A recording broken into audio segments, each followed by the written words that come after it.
जय हिंद। इस वीडियो में हम ईस्वी सन के बारे में पढ़ेंगे। देखिए, ध्यान दीजिए। 1600 ईस्वी में ईस्ट इंडिया कंपनी का स्थापना हुआ था। ईस्ट इंडिया कंपनी की स्थापना हुआ था किसके द्वारा? तो ब्रिटेन की महारानी एलिजाबेथ प्रथम के द्वारा। क्लियर? अब जानबे करते हैं, थोड़ा बहुत नक्शा हमको बनाने आता है। यह भारत हो गया,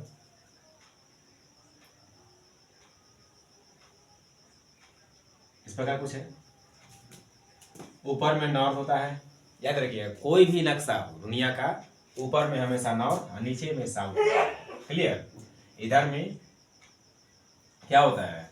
ये नॉर्थ साउथ, इधर में ये पश्चिम होता है वेस्ट, इधर में पूरब होता है ईस्ट। क्लियर? तो आप जानते हैं कि कोलकाता कहाँ पर हुआ था? ये कोलकाता कहाँ पर है? तो भारत के पूरब में है। तो पूरब को बोलते हैं ईस्ट, और इंडिया, भारत को इंग्लिश में इंडिया बोलते हैं। और कंपनी बैठाया था कौन? वो एलिजाबेथ प्रथम के द्वारा। तो इसीलिए ईस्ट इंडिया कंपनी की स्थापना कब हुई थी? तो 1600 ईस्वी में। क्लियर? आगे देखिए, 1613 ईस्वी में भूषण की मृत्यु हुई थी। कवि भूषण का जन्म हुआ था कब? तो 1600 ईस्वी में। क्लियर?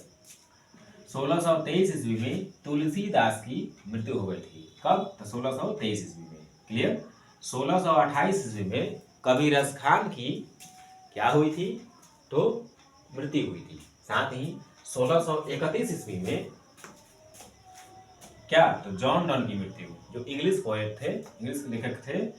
1661 ईस्वी में ईस्ट इंडिया कंपनी का बम्बई पर अधिकार हो गया था। कहाँ पर? बम्बई। भारत के यहाँ पर बम्बई है ना? तो ये बम्बई पर अधिकार हो गया था ईस्ट इंडिया कंपनी का। 1688 ईस्वी में पहला नगर निगम की स्थापना कहाँ पर? तो अपने इंडिया में। क्लियर? आगे देखिए, 1689 ईस्वी में कवि घनानंद का जन्म, किसका? तो कवि घनानंद का जन्म हुआ था। क्लियर? 1715 ईस्वी में कवि भूषण की मृत्यु हुई थी। कवि भूषण का जन्म कब हुआ था? तो 1613 में, और 1715 में इनकी मृत्यु हो गई थी। आगे देखिए, 1738 ईस्वी में चार्ल्स कॉर्नवालिस का जन्म हुआ था। किसका? तो चार्ल्स कॉर्नवालिस का जन्म हुआ था। 1739 ईस्वी में कवि घनानंद की मृत्यु हो गई थी। किसकी? तो कवि घनानंद की मृत्यु हो गई थी। आगे देखिए,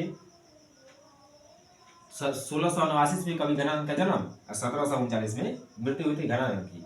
आगे देखिए, 1756 ईस्वी में सिराजुद्दौला द्वारा कोलकाता पर हमला किया गया था। किसके द्वारा? सिराजुद्दौला द्वारा। क्लियर? आप लोग मेहनत कीजिए और याद कीजिए। ऐसा ऐसे लेंगे तो ले लीजिए। और आपको एक ही बात बोलेंगे हम कि सफलता की बाबू एक ही कुंजी है, वो है मेहनत। तो जितना मेहनत कीजिएगा उतना ही आपको फल मिलेगा। सोचिए कि बैठले बैठले सब कुछ मिल जाए